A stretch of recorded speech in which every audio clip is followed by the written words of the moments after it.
Welcome back to the Command Your Brand Show. I am your host, Jeremy Ryan Slate, the CEO and co-founder of Command Your Brand. And we help companies and brands to get out there in a big way. You can check out more about us over at commandyourbrand.com.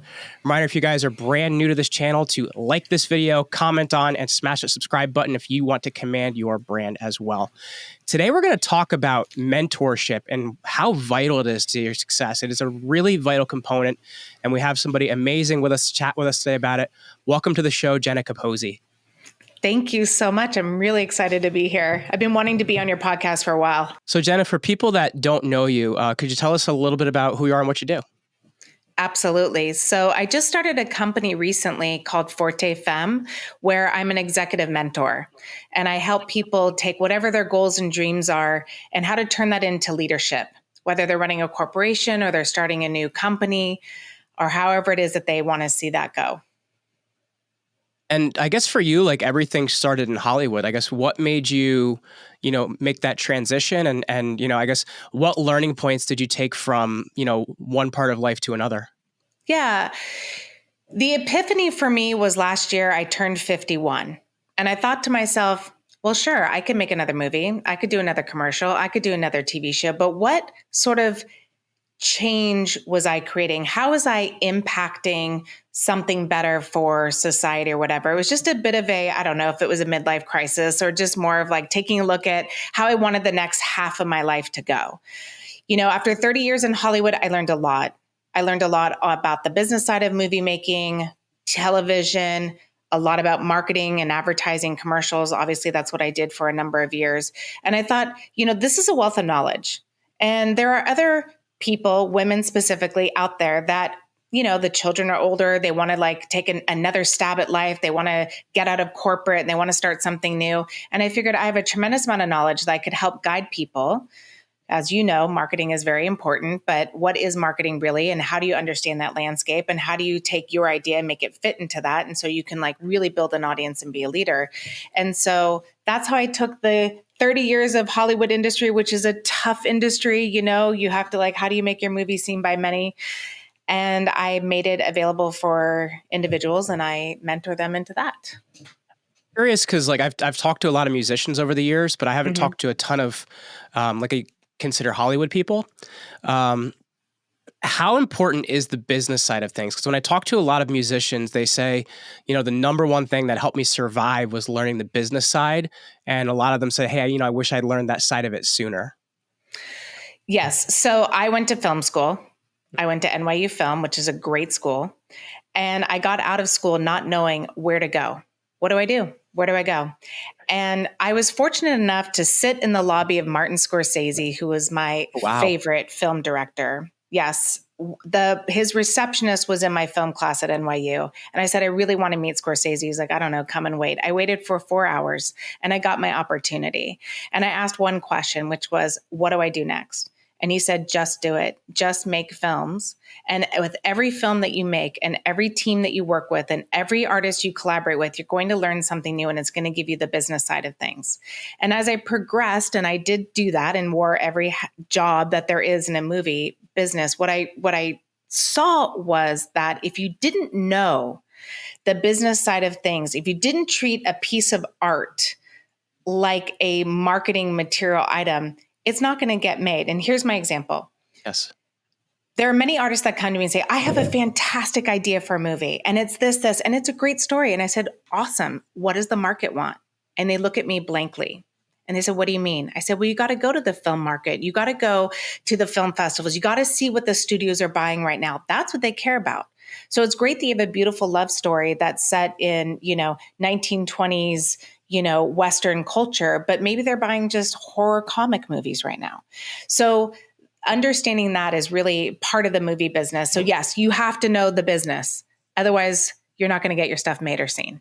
I think an important point to that too, though, is surveying as well. Because I think especially I would say it's more newer people in business, but at the same time, I've been doing this for 10 plus years and I've definitely made my share of mistakes, right? So if you look at it, I think just trying to push your thing into the market when not knowing what the market wants, that can be a huge mistake, right?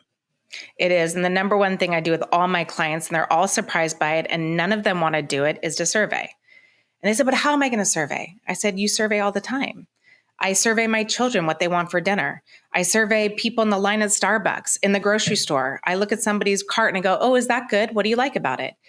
I'm continuously finding out. And that's sort of that muscle I'm getting my clients to do, is just ask all the time. You don't need 1,000 people. Let's start with 30 or 40 people. What do they think? I throw survey links up on Facebook all the time. So if you guys all want to take a survey, go to my Facebook page and there'll be a link there for you to survey something, I'm sure. Well, I guess when you're looking at it, well, I guess two things here, and we'll get to the second in a second because I don't want to dump everything on you. But for you, you're convincing women that, like, there is an ability to do something new, right? And I think a lot of times we can't think we can reinvent ourselves or we can go a different direction. And I guess what does that look like the idea of reinvention, right? Because I think a lot of us can struggle with that. Like for me, like I had an identity crisis in my 20s, right? Like it happens. What does that process of reinvention and deciding what's actually right for you look like? Yeah. So when I meet with a client, I first find out what is that little inkling of a dream that they've squashed and sort of put on the back burner while they were, being a great wife or being a great mom or working a job to pay the bills. What was that little thing that they want to do? And I would say my sort of superpower is the ability to kind of pull that out with confidence for a client. Because look, you might have had a bright idea as a child and you're like, I'm going to be an astronaut. And then someone said, you'll never do that. And you're like, oh, and then you get a little crushed, right? So with my clients, I kind of go, well, what is that thing? I mean, it takes a few questions. The hardest question for a client to answer is, what is their goal? They'll often have their purpose. Well, I want to help people. Gorgeous. That's a beautiful purpose. But what's the goal? Well, I don't know. And so I dive into that. And when I dive into that and we discover truly what the goal is, then it's easy to go, okay, the purpose backs that up. Now, what are the products I'm going to build with that? But the reinvention is challenging only because they have had others put them down for a bright idea that they might have had. And my job is to be able to go, well, let's talk about it. Let's just see if that's still a true statement. You want to be a ballerina? Okay, is that still a true statement at 50? Maybe, maybe not. Okay, it's not. Great. Well, what did you like about ballerina? And it's like, I have this one client, she actually is opening a whole dance center where people can come in and they could collaborate with dance, So yeah, maybe she's not the ballerina on stage, but she's still in that world. So that is sort of the gift of mentoring somebody. I'm just pushing them and guiding them towards the areas that maybe they're scared of or they were really, criticized for. It's funny because you actually flowed perfectly into my next question. I guess, like looking at it then, like how do we know who to trust to have around us? Because I think that's also vital as well, whether it's in mentorship or whether it's in those people around us, because,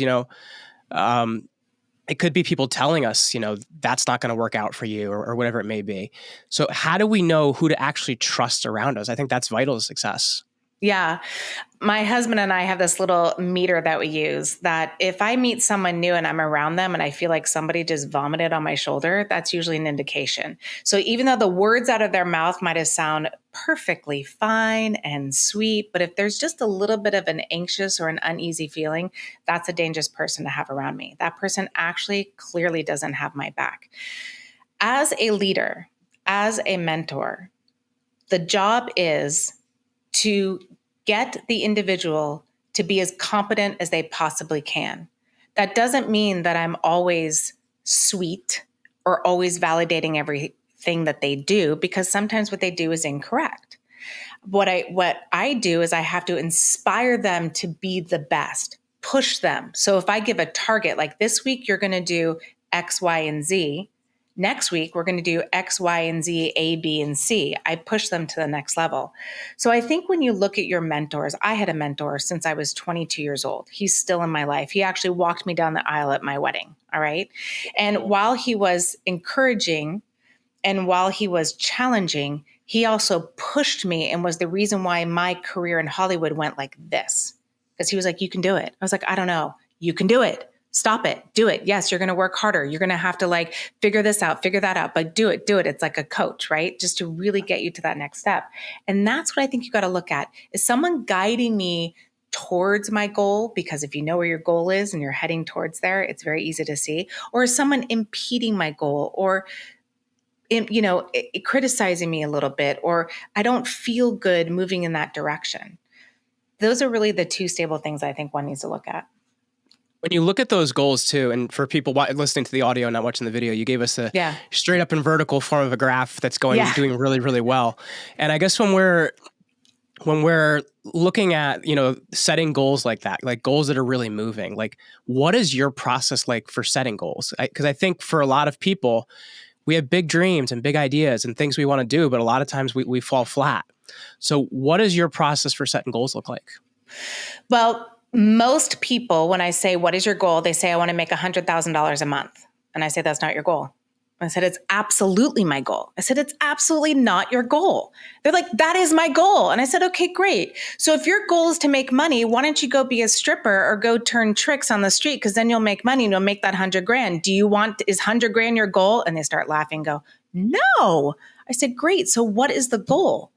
Oh, well, I want to have my own business that then results in 100K a month. Okay, what does that business look like? And then I just start putting them on the path of their, get that motivation going, because now they have some personal conviction on what it is that they want to create. And underneath that, there is a nice help, their purpose, right? Like I have an artist right now, and her goal, her purpose is she wants to uplift society. Her goal is to sell 20 paintings a month.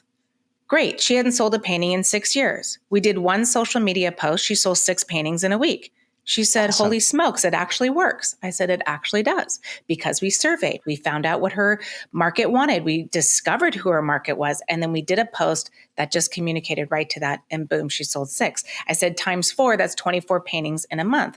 Now we're doing it. That is your goal. You see what I mean? So I just absolutely. I make it simple, Jeremy, really simple.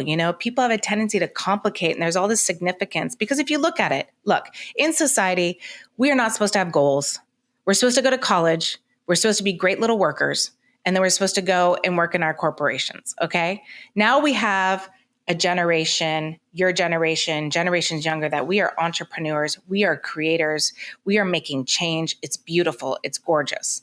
All right. But let's be very specific on where we're going, so we have that goal, so that we're not shooting off into all directions. And that's really what I go over with people. Once they get that concept, we can really fine tune. I can get the goal out of someone in a good hour and a half and really find it. Don't even get me started on education. That's the thing I frequently rant on as somebody that's a teacher for a couple of years. And I'm like, what is the point of this? Right? Yes, absolutely. I think also like one of the hardest things, Jenna, can be, and I know this was a struggle for me early on, is like we set these big goals, but we also don't have like, I guess, way markers and like things to celebrate on the way there. So we don't feel like we're winning. Like how important is that to like have things that you feel like you're winning? Absolutely. So in my program, we start with the goal and we just end there. We got to win. We got a goal. Next, we go into planning. And a lot of people don't know how to do planning. Where a lot of people start is they go into tactical planning, right? A battle plan. Good. I'm going to do this, and they make a long list of all these things they need to do, and they never achieve all those things in their list. So either they are tired because they're not achieving it, or they stop reaching for their goal. But when you do proper planning, you have to create a strategic plan, which is really an executive's view of their business. And when you're an executive, you're only looking at the future. Where am I going? A manager is looking at the day-to-day and building the team. The executive, the CEO, is always looking at the future. Where can I take the company? How can I expand? And that's the strategic planning. It's that 30,000 view of like, what is the company going to look like? It's like a general going to war. He's not down there with the little guns and, feeding the people and bandaging up the wounds. He's very high level, going, great, we moved the troops over here, we moved the troops over there. So people miss that strategic planning step. In fact, they don't even know how to do it.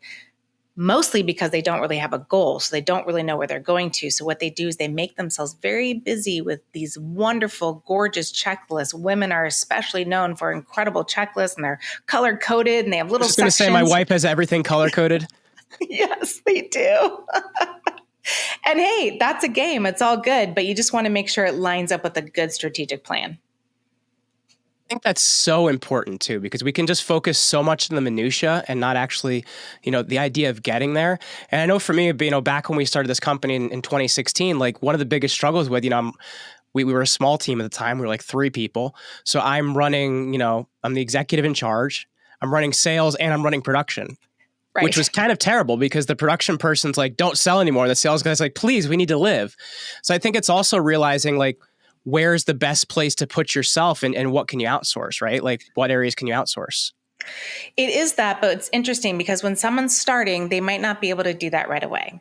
And so I actually just met with a client this morning and she was feeling that she's busy all the time. She's very dispersed. She'll start on one thing. She'll think of another. She'll jump over there. She'll think of another. She'll jump over there. And frankly, it's exhausting. And I said, okay, you have to segment it. First of all, you have to look at your organization. Like you just said it, Jeremy, you're like, I'm the executive, but then I'm also like doing all the production. And then I got to do some of that, sales and, get that out there. The best advice I ever got from my mother-in-law was to segment my day into like different jobs I had, which was a big help. That's exactly what I was about to say. And that's what I told her I have to do. And it takes discipline to do that because especially if you're a small team of 2 or 3, you could get pulled off. Hey, come over here. That's why the importance of like reduce meetings and put things more in writing. I'm very key on that. But for her, it was, I said, you just on like for Fridays for me, Fridays is my Friday afternoon. You will not see me on anything. Okay. I'm doing my planning. I'm looking at what I did the week before. I'm planning my next week. Wow, I really need to get the income up. Wow, I need to get a few more clients. Wow, and I plan it all so that when I go into my week, I can just be productive. I don't need to like worry about it. And that's what I do on my Friday afternoons. So I said to her, she has to do different things. So that I think is really key. And that was really good advice your mother-in-law gave you. Very smart lady. And I guess looking at it then, like, what if we are looking to some, maybe we've reached that position that we are ready to start bringing on people. Like how do you view that or what does that look like? So look, I've had companies before. I had a production company for 17 years where we created content for marketing for big brands. Okay. And I made a mistake with that company. And the biggest mistake is I did not invest in a good team. I had one person who was with me. She was phenomenal, but that was about it. I was just producer to a producer, save every penny. I wasn't really investing back into my business.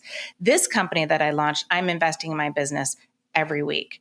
There is amount of money and it's all going into promotion because when you start, you need to promote. So that to me is the first step. And I have 5 other employees, but they're very sort of part-time doing what I just need to have done because the majority of my money is all going into my ad spend. It's going into my marketing. It's going into my funnels. It's going into my podcast. It's going to everything I need to do in order to promote so that the business can expand further. And that's really what somebody needs to do when they're starting off. It's interesting too, because I think that's actually the thing people struggle with is like, I can't spend money. And if you don't spend money, you can't grow, right? Like in order to do business with you, people have to know you, like you, and trust you. And if they don't, you're failing. Yeah, absolutely. And it's like, I have about 6 different promotional campaigns going right now. I had to go earn the money very quickly, which I did. And then that's where the money went. Boom. And just get it done. When you're looking at like your promotional campaigns, like how do you just decide like which one's kind of the most effective one and which one to throw the most energy at? Whatever gets me in front of the largest number of people. That's it. Podcasts are great. I do webinars. I mean, every time I do a webinar, I make money. Every webinar I do, it's like anywhere from $7,000 to $10,000. So I do webinars. Yeah, it's like great. I'm communicating in front of people. I do social media. I haven't even touch social media to the point of what I need to do. I know what to do, but I just haven't had a chance yet. And then I'm really testing my ads right now to get out there. So whatever gets me out on a large number of people, a quality of communication is really key. What's the future look like for you? Like, what are your big plans? Oh, that's such a great, fun question. I look at that every day. I always look at what my targets and my goals are every day. That's how I start my day. And that's what gets me excited to do my day. But what it looks like is this.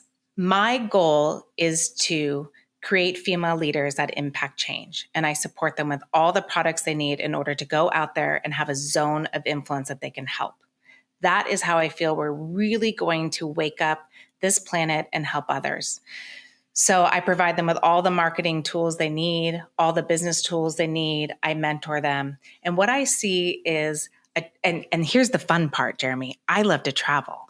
So what I've done Me as well. Yes, isn't it fantastic? You learn so much. And so The way I teach mostly is in retreats and travel. So I have one in 2 weeks that's completely sold out, and I have a wait list for my next one, which is awesome. But I've rented out a 100-acre luxury farm with 12 women, and we are going to build our online course while we're at this farm, and it's gorgeous. Yeah. So every retreat I do, they're learning something new and different. And the reason for this is that women are very busy. I know women well. I am one. I know I have 2 kids. I have a husband. I have all this stuff. But if I had 5 days away where I can just go get a product and not be interrupted, I'll get it done. So that's what I've created for these women. Obviously, it's a button for them too. They're coming. They're going to get this product. They're going to have a whole business in a box and go. So the future, to answer your question, is about 20 to 25 retreats that are happening around the world. I'm doing maybe 6 or 8, but the rest are with all these leaders on my retreat platform, being able to communicate and help others around the globe. Pretty cool. Love that. And I think my wife would be very interested in your travel bug as well. Yes. So she books a lot of my keynote speaking. We use the Google Alert quote call for speakers, because you get all the call for speaker alerts when organizations are looking for speakers. So she books me for different speaking engagements based on where she wants to travel to. Smart. So we had an organization bring me to Thailand to speak last year. So she got to go to Thailand. We've been to all different places in Europe. So she's always booking speaking for me based on, well, where do I want to go? So I totally get it. She's smart. I'm doing a thing in Costa Rica. I found a villa in Sicily because that's where my family's from, is Sicily. I've never been. So we got a little villa there. Oh yeah. Yeah. Your wife will have to come and do one of my ones. Yeah. Very cool. Well, Jenna, it was great to chat with you today. For people listening, if they want to connect with you, if they want to learn more about you, where's the best place for our listeners to go? Yeah, they can go to my website. Actually, the best thing they can do, you know what I have for your listeners is I have a free gift for them, which is called the Leader Builder. And they could go to leadwithjenna.com. And it's free. They can just download it. And I think it's like a 12-page. You can fill it out. It'll get you on your goals and your purposes and start getting people really lined up on what it is that they want to do. Very cool. Jenna Capozzi, thank you so much for hanging out with me today. Thank you, Jeremy. Absolutely. And for everybody else out there watching, reminder to like this video, leave a comment, and smash that subscribe button if you want to command your brand and create a better future. Catch you later, guys.